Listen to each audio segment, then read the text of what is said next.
On August 5th and 6th, 2019, the Prime Minister Narendra Modi-led BJP government took a historic but highly controversial decision. Over the 2 days, the Indian Parliament passed resolutions making Article 370 of the country's constitution inoperative, ending the special autonomy status of the country's only Muslim-majority state of Jammu and Kashmir.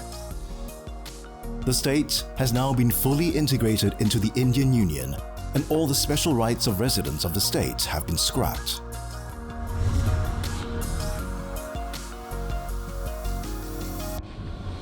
But the unprecedented move raised the ire of India's nuclear-armed neighbour Pakistan, which disputes the state's accession to India. Will the Modi government's Kashmir gamble pay off in the end? Or will it prove to be a historic blunder and push the two nuclear-armed nations to the brink of war?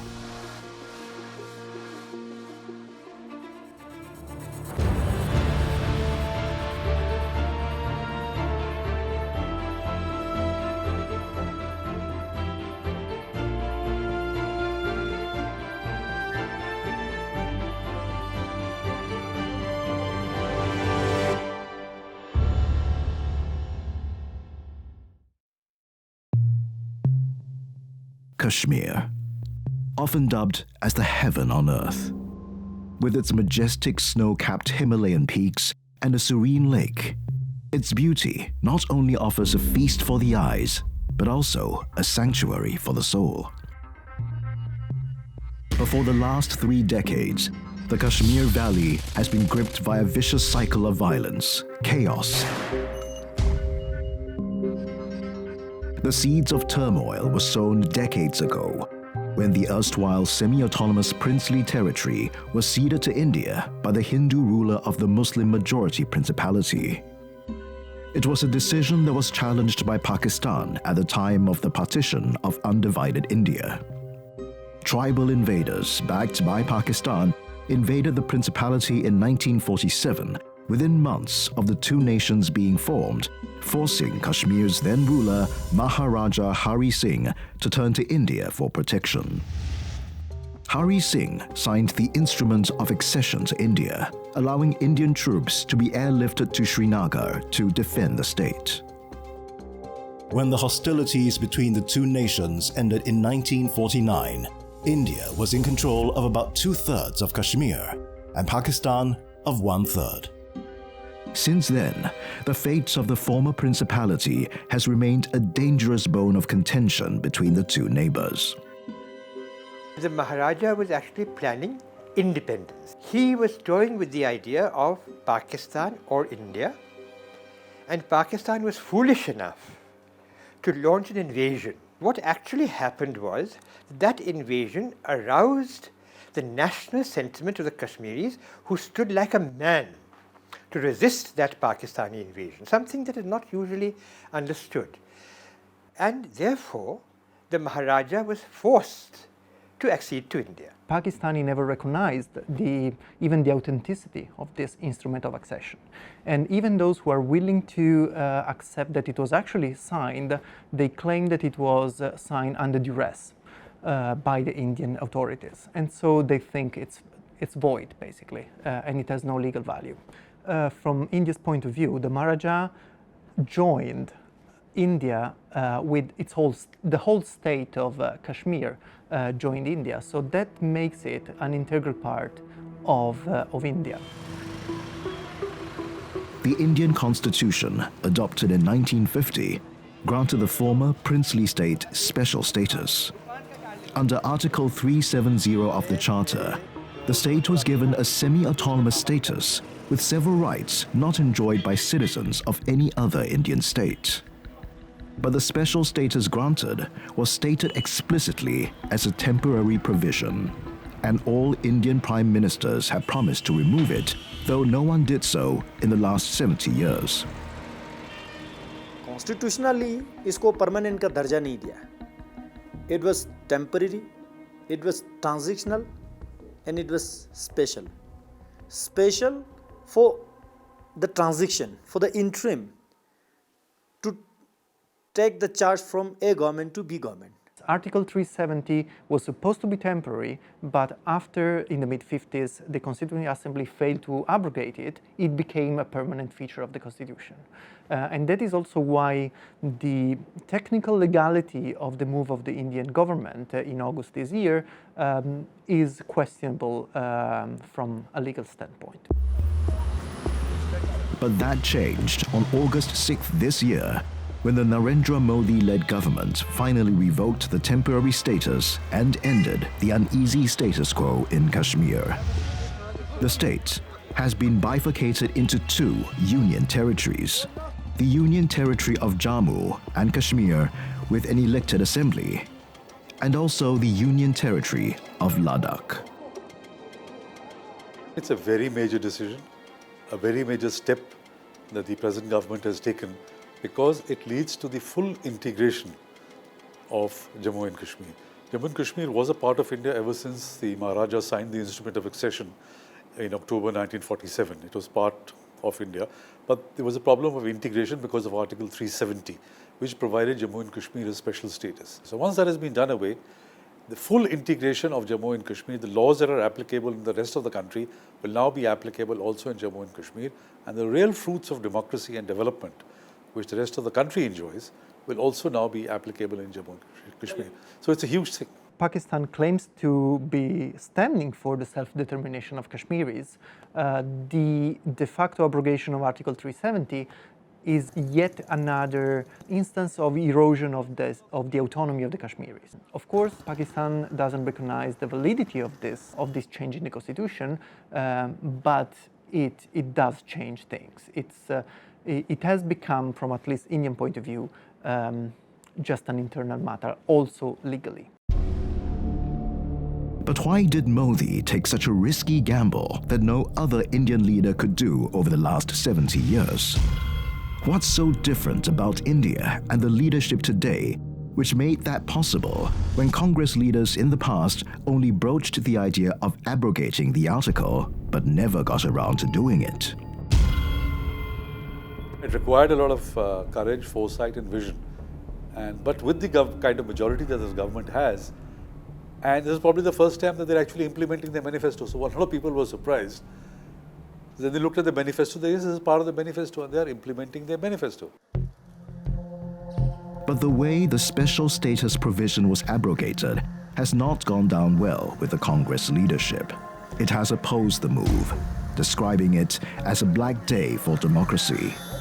They insist that the move is illegal and unconstitutional. The Article 370 abrogation is legally a wrong move. It is an unconstitutional move. It is in complete violation of the mechanism, procedure, methodology provided in Article 370, which is the spirit of the cord which linked India with Kashmir back when the Indian Constitution was drafted. So the methodology provided for the abrogation has been completely bypassed, hoodwinked by the ruling dispensation, and that is our primary objection to this entire exercise done in a complete haste, in a colored and a prejudiced manner. Prejudicial or not, the legality of the move to scrap the special provisions will now be put to the test in the Supreme Court after several pleas were filed in India's top court challenging the decision.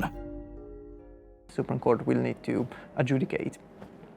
And also from a political point of view, it's quite telling that the Indian government chose to follow such a procedure on such an important matter without consulting the state, without consulting in any meaningful way any other stakeholder, leave alone Kashmiri political leaders who were actually put under house arrest without charges, and many of them still are. So from the point of view of democratic procedures, this is even more questionable. But from an international point of view, India certainly had the right to do any change to its own constitution that it wishes. The BJP government, however, is confident that the issue will survive the constitutional test. We are very confident actually that it passed the test of Supreme Court's constitutionality as well, because you can of course assume that the government has all the legal advice with it. We have legal officers to vet whatever decision the government is taking.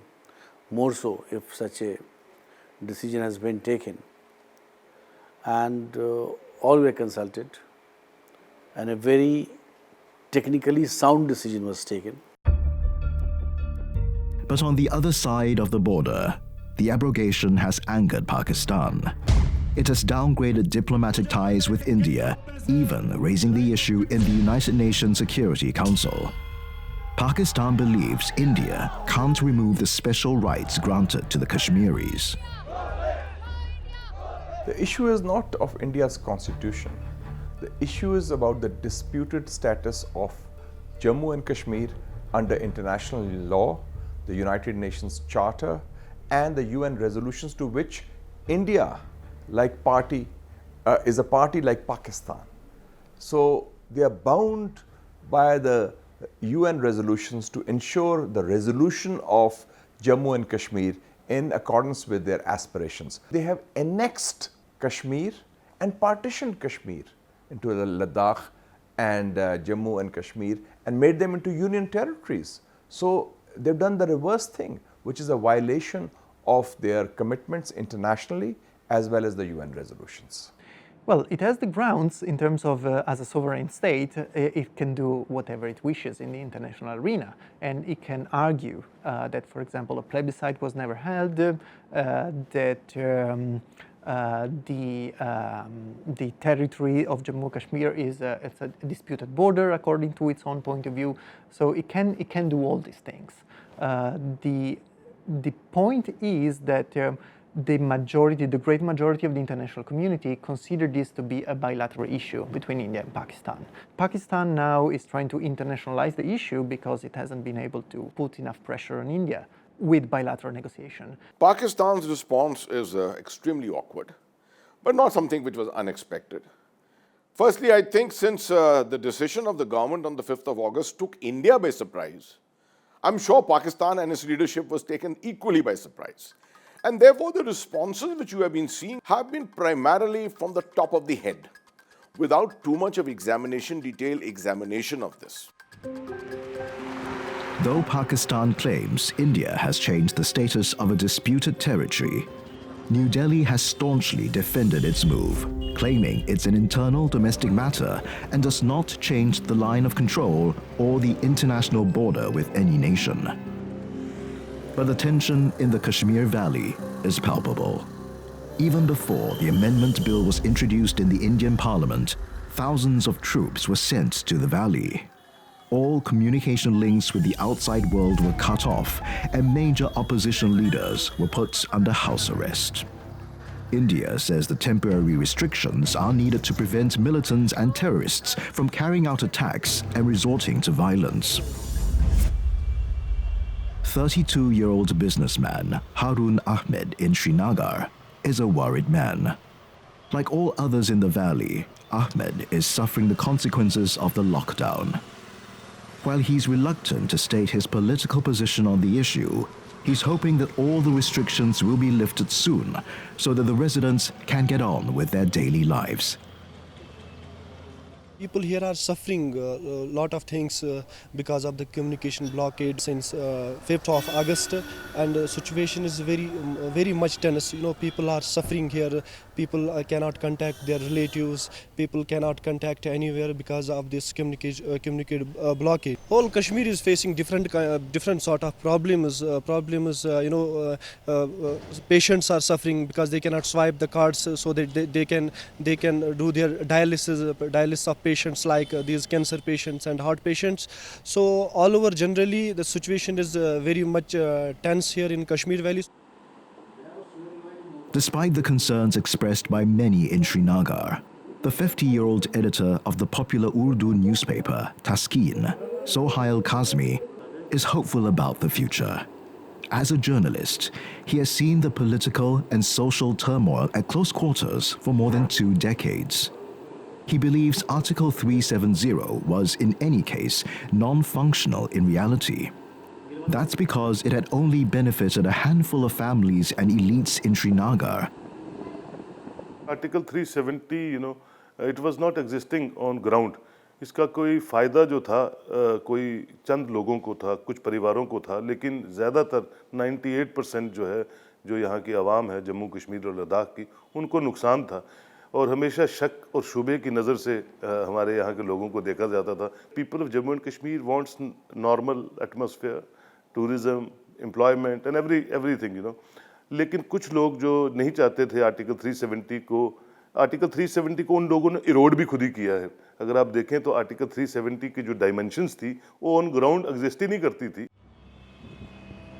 The state of Jammu and Kashmir has now been fully integrated into India, but the alienation in the valley has deepened. It's not clear how the situation will evolve when the severe restrictions are lifted. While there are reports of many Kashmiris who have taken to the streets to protest against the move, there are those in the state who welcome the abrogation, stressing that the move is only 70 years late in coming. Now, they are seeing a new chapter unfolding in Kashmir. But can they ever go back to the valley?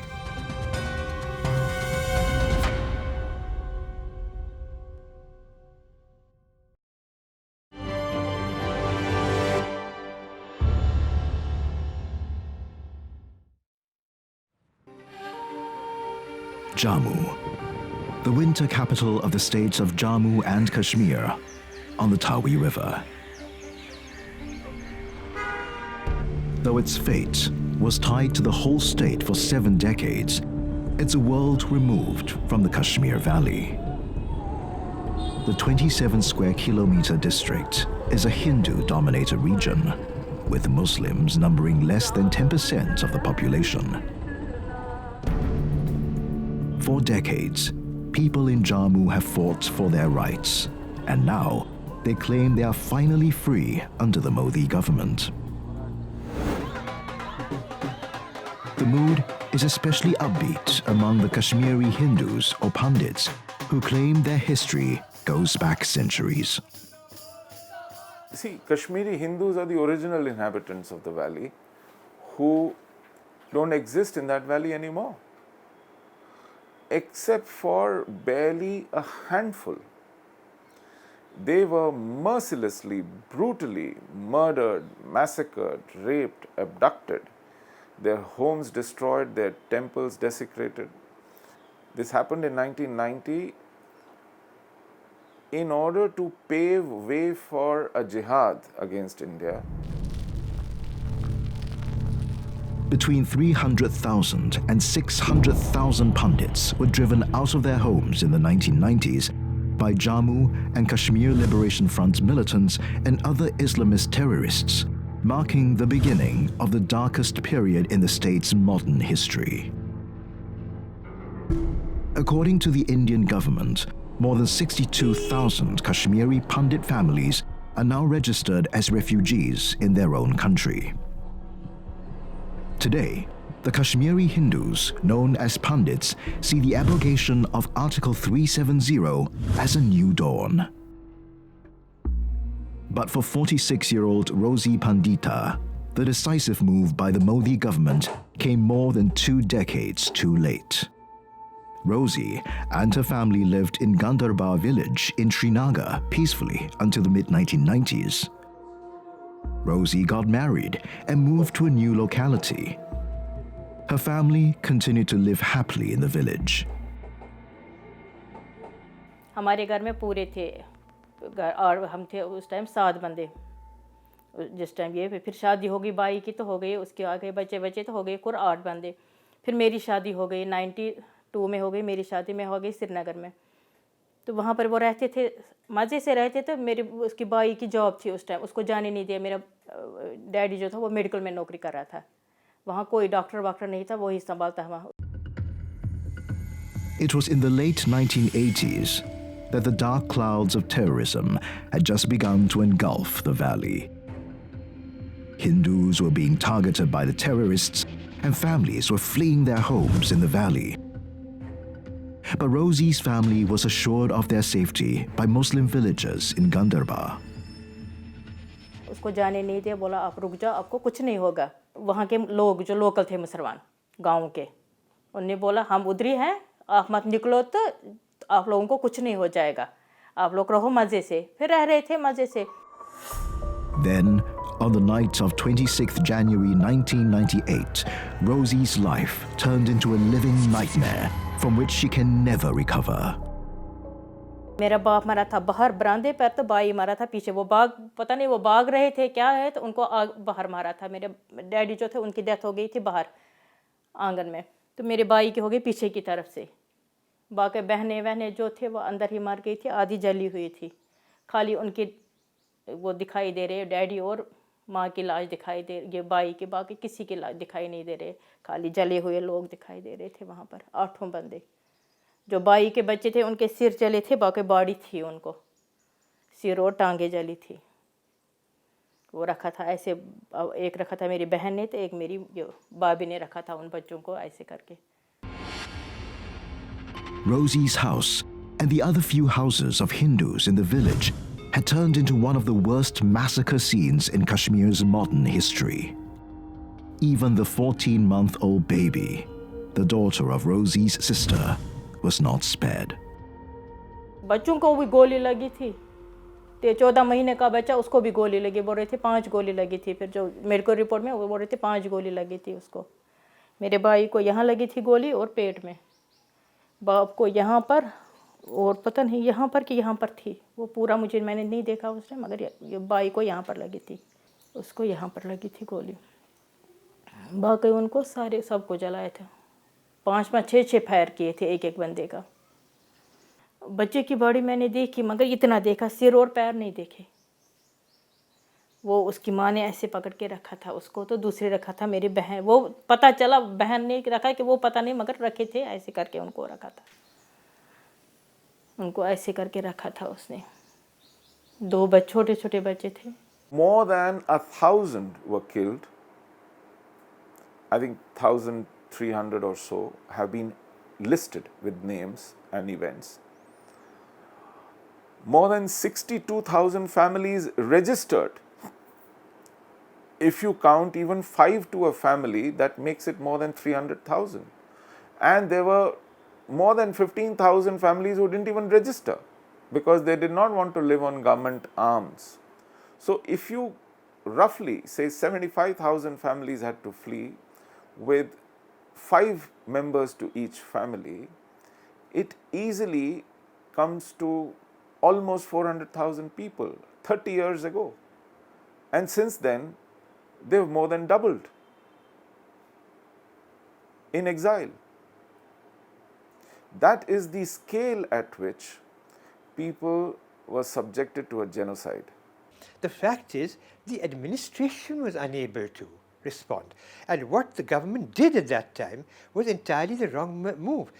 What the governor announced, Governor Jagmohan announced, was that people should move into refugee camps if they felt a sense of threat. If we tell them to move into refugee camps, we are virtually admitting that we are not going to be able to guarantee their safety at their own homes. And therefore, it will lead to an escalation of the panic, which is exactly what happened. The 61-year-old leader of the Kashmiri Pandits in Jammu has finally achieved what they have been demanding for the last 2 decades and a half. Dr. Ashwini Churungu has been organizing rallies to raise awareness about the ethnic cleansing and to secure justice. His family was also driven out of the valley on the fateful night, which he can't forget. Then we gave some rings, some phone calls to the governor house. We also gave some important phone calls to the divisional commissioner's office, even in Jammu, then to the DGP at that time. Somehow, troops were sent, but they were not able to go to those areas where all this was happening in the downtown. Early in the morning at 6 o'clock, most of the people in that area left. It was on 20th January. My family also made their exodus. And the road of exodus was shown to them, not by anybody else, by their neighbor who was a great friend of ours, was a Muslim, and the road of exodus was shown to us by him. Nothing can wipe out the memories of the nights of horror 2.5 decades ago. But Rosie hardly had any time to grieve. She had to bring up her 2 children, with the government not giving a helping hand.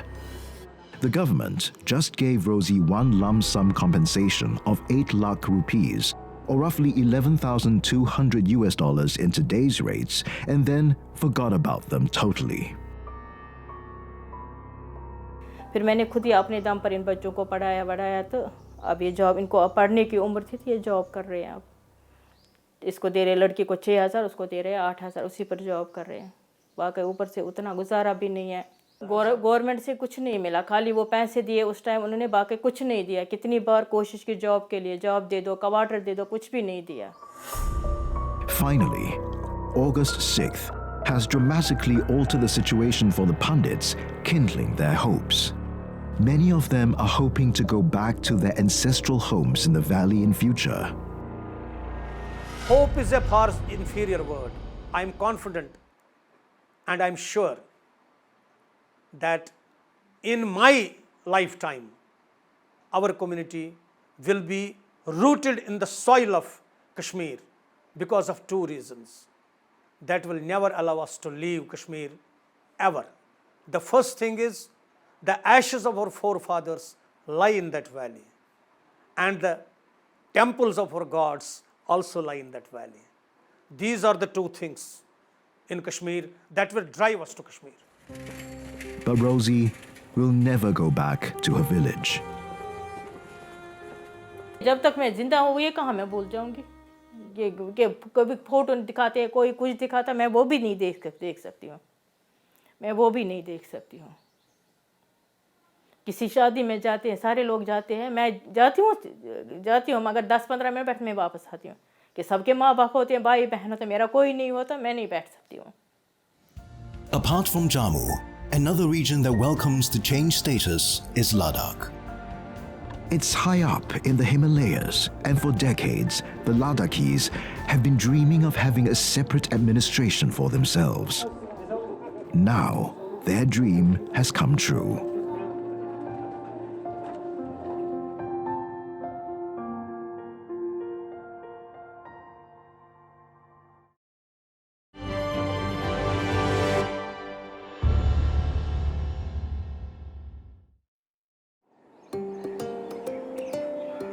Majestic mountains, sub-zero deserts, serene blue lake. The highest plateau in the Himalayas, in the states of Jammu and Kashmir, is one of India's most sparsely populated regions. Ladakhis in Leh district are mostly Buddhists, while the Baltis in Kargil district are mostly Shias and Sufis, unlike the Sunnis in the Kashmir Valley. Ladakhis have often complained of unfair treatment by the state government in Srinagar about meager flow of funds to their districts. On August 5th and 6th, while revoking the special status of Kashmir, the Modi government also bifurcated the state, making Ladakh a union territory and bringing it directly under New Delhi's rule. One young man from Ladakh was ecstatic when he returned to Leh after the momentous decision. 34-year-old Member of Parliament Jamyam Sering Namgyal has become an instant hero in India after making an impassioned speech in Parliament, giving voice to all those who demanded a separate union territory for Ladakh for decades.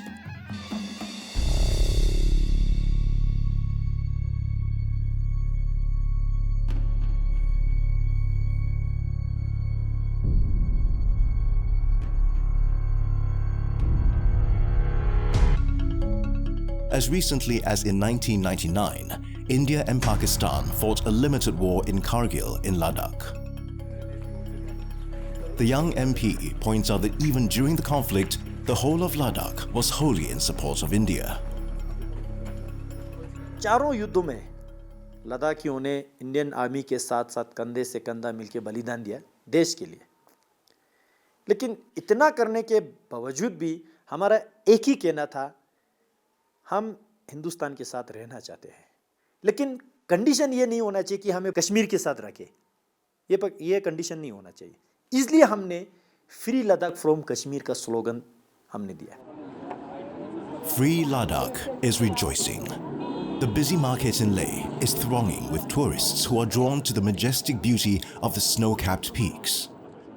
Buddhist monks take leisurely walks, immersed in their prayer wheels, far removed from the tensions and lockdown in the Kashmir Valley. Ladakh और कश्मीर और जम्मू तीनों reason में कोई community नहीं, identity अलग, पहचान अलग, रहन सहन, खान पान सब कुछ अलग, even geographical condition, climatic condition, environment, ecology, everything is different, but still हमें कश्मीर के साथ रखा। और आप देखो, केवल आप नहीं, बहुत सारे लोग लद्दाख को जानते तक नहीं थे। आज ये डिसीजन आया, पूरे दुनिया जान चुके हैं, मीडिया जान चुके हैं, scholar, intellectual, journalist, everyone now पूरे लद्दाख को जानते हैं। अब हमें महसूस हो रहा है इस डिसीजन के बाद लद्दाख का कहीं अस्तित्व है। When we talk of Jammu and Kashmir, we talk of also Jammu and also Ladakh. They were discriminated against, and that is why you see the government has decided to bifurcate it. Jammu and Kashmir, one union territory, and Ladakh, one union territory, so that overall development of these regions can take place and better development can take place.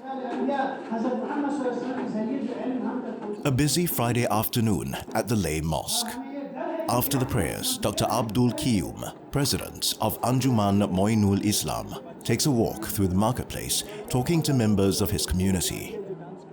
This is his normal routine every Friday when he listens to problems and issues faced by other members.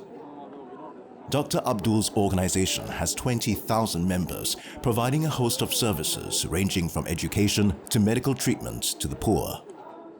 He also agrees that Ladakh has hardly anything in common with Jammu and Kashmir. We have relations each other. It's very typical in Ladakh. Muslims and Buddhists are related to each other. We are very closely blood related. So we don't have that issue.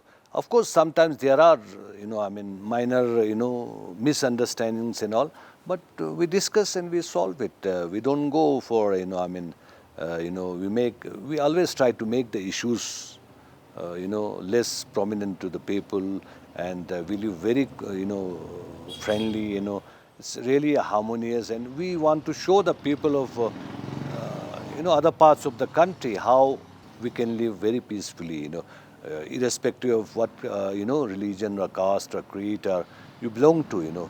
These are all personal. Religion is personal, but then we consider ourselves first as Ladakhi, then the rest of the thing. Dr. Abdul Qiyum, however, has one main worry. Following the repeal of the constitutional provisions, people from the rest of India who previously could not buy land in Kashmir can now buy property and settle there permanently. Some analysts believe this could alter the demographics or ethnic balance and raise the possibility of ethnic tensions in the region.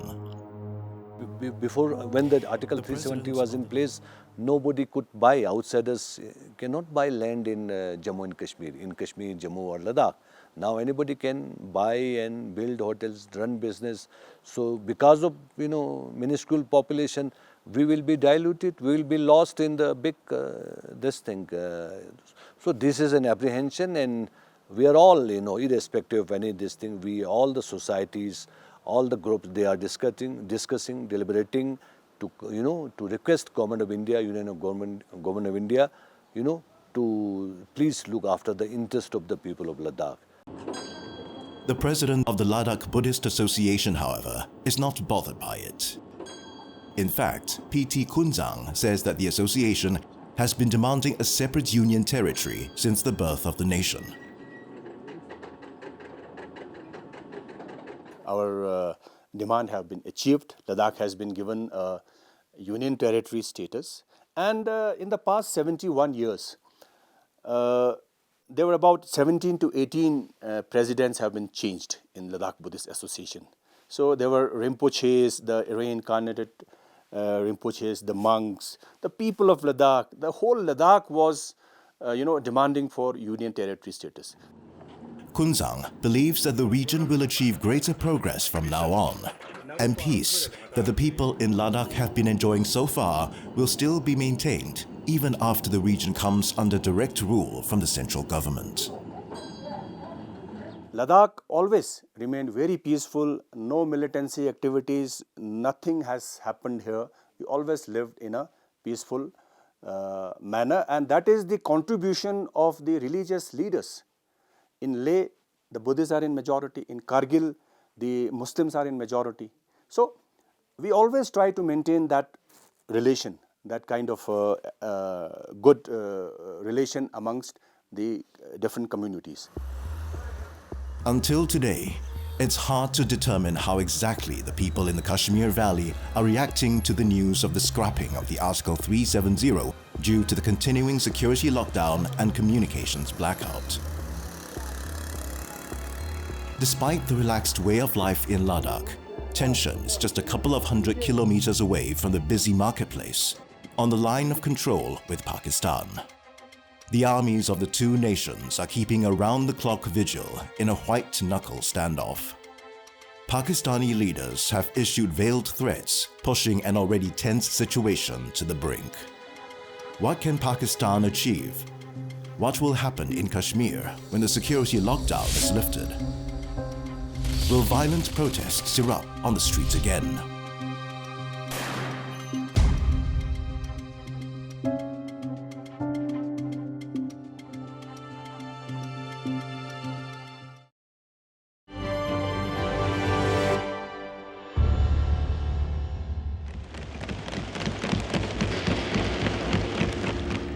अगर हम आखिरी कतरे तक लड़ेंगे तो वो कौन सी जंग होगी?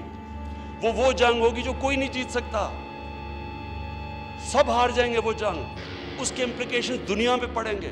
मैं न्यूक्लियर ब्लैकमेल नहीं कर रहा, मैं कॉमन सेंस को अपील कर रहा हूं। Hope for the best, be prepared for the worst. Since India revoked the special status accorded to India-administered Kashmir, the two nuclear-armed nations, India and Pakistan, have been trading bombs over the disputed Himalayan region. The sharp rise in bilateral tensions has stoked fears of a major conflict between the two arch-rivals. Both countries have fought two wars over the territory, one in 1947 and the other in 1965, and a limited conflict in Kargil, Ladakh in 1999. Today, the region is divided between three countries, India, Pakistan, and China. India controls the largest portion known as Jammu and Kashmir. Pakistan calls the portion it controls Azad Kashmir or Free Kashmir and Gilgit-Baltistan. China, on the other hand, controls an area called Aksai Chin, and this stalemate has continued for 70 years. But now the dramatic move by the Modi government has altered the geopolitical scenario on the subcontinent for good. Pakistan argues that India's unilateral action goes against international conventions.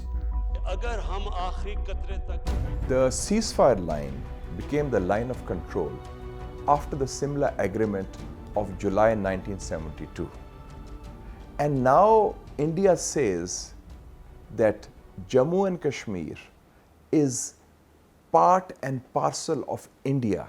It's union territory, like Chandigarh, like New Delhi, like any other part of India, say Assam or Nagaland. So that changes the status of Kashmir, and that also affects the line of control, because now they will say that this is India. It's no longer Jammu and Kashmir disputed territory. It is Indian territory, which means that it's an international boundary. India, however, believes that it has every right to alter the territorial status of Jammu and Kashmir as the state acceded to it at the time of independence. What has been done is totally within the framework of the Indian Constitution.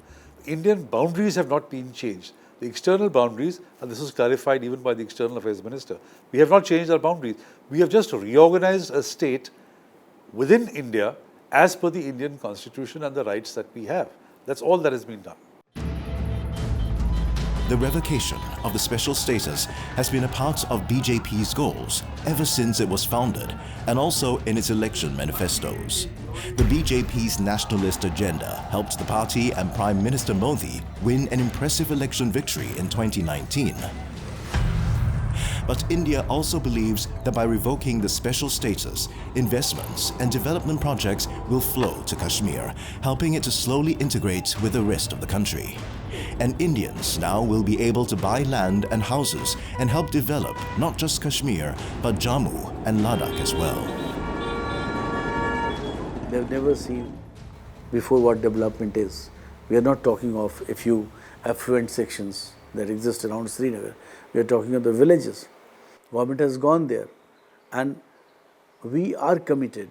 Every ministry delegation from central government is going there, making a presentation how to develop this state. The population of Jammu and Kashmir is now craving for peace and development. And population of Jammu and Kashmir knows very well, like any other Indian, that violence is no path to development.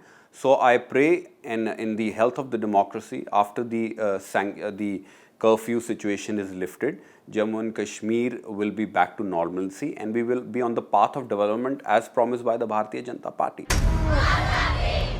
But the decision has created tremors across the borders on the subcontinent. Pakistan is worried that the ground realities will alter once investments begin to flow into Kashmir. It has appealed to the international community to step in and mediate in the crisis, even threatening to go to war with India. और अगर अब दुनिया नहीं कुछ करेगी, मैं आपको कह रहा हूं कि इसके सीरियस कॉन्सिक्वेंसेस है. ये और आगे जाएगी गेम और ये उधर चली जाएगी जिधर सबको नुकसान होगा जो कोई नहीं तसव्वुर करना चाहता. I sometimes get surprised by the lack of maturity in Pakistan's leadership, its military leadership and its political leadership. Nuclear weapons, no one in the world, no nuclear armed state ever talks about the use of nuclear weapons. Nuclear weapons are meant to avoid war, not to fight wars. Someone must tell this to the Prime Minister of Pakistan. So Imran Khan, the Prime Minister of Pakistan, is expected to react to such an important move by its enemy neighbor. But that's pretty much the end of it. It's a highly rhetorical and highly politically determined move by the Pakistani government, and it will not lead to any substantial measure, I would say. Imran Khan himself said, "What do you want me to do? Do you want me to attack India?" This is not going to happen. Though the international border is quiet for now, there are constant military skirmishes across the line of control. Meanwhile, the Kashmir Valley itself is still under lockdown, with political leaders of regional parties placed under house arrest. There's a deep sense of alienation and resentment among residents of the valley who have been virtually locked down in the valley for over 2 months. Normal life remains affected with markets shut and public transport off the roads. Mobile services have just been restored, but internet services remain suspended. Local businessman Harun Ahmed is praying for normal services to be restored soon. At least they should restore net connectivity, because students are suffering. They cannot submit their forms, they cannot go in these online interviews and all. There are students, there are pregnant women, there are diabetic patients, there are patients suffering from dialysis.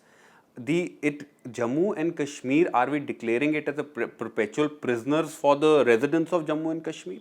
So the government should talk to the stakeholders, talk to the opposition, communicate in a more transparent manner in how, when, where, which methodology are they going to adopt. So Jammu and Kashmir is back on the track and looks forward to development. I'm very hopeful that if the government of India understands this and recognizes this, gets the right people into the right places in Kashmir, in governance mode, in leadership mode, in the security and other setups, I'm sure India can cross this hump.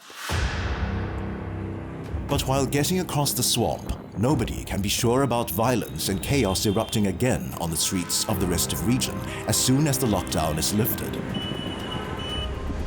My experience tells me that there will be violence, bits and pieces of it, but no eruption of violence as such.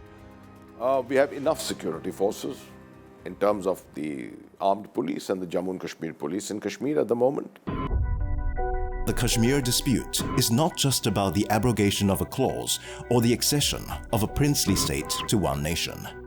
It's also not about two nuclear-armed nations unwilling to compromise or resolve the decades-long conflict on account of their deep-seated rivalry and distrust, national pride, and a growing sense of insecurity.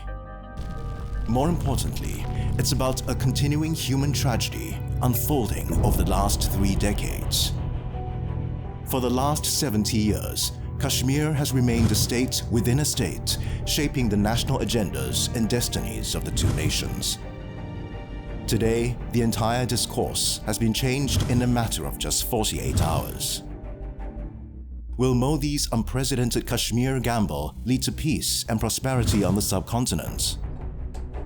We don't really are in a position to predict to what extent the reaction of the people, what the reaction of the people will be once some normalcy will be brought back. So the curfew will be lifted, some troops will be withdrawn, communication will be allowed again. We just don't know what will happen then. So it's a big question mark. जब दुनिया के इस महत्वपूर्ण भूभाग में शांति और खुशहाली आएगी तो स्वाभाविक रूप से विश्व शांति के प्रयासों को भी मजबूती मिलेगी।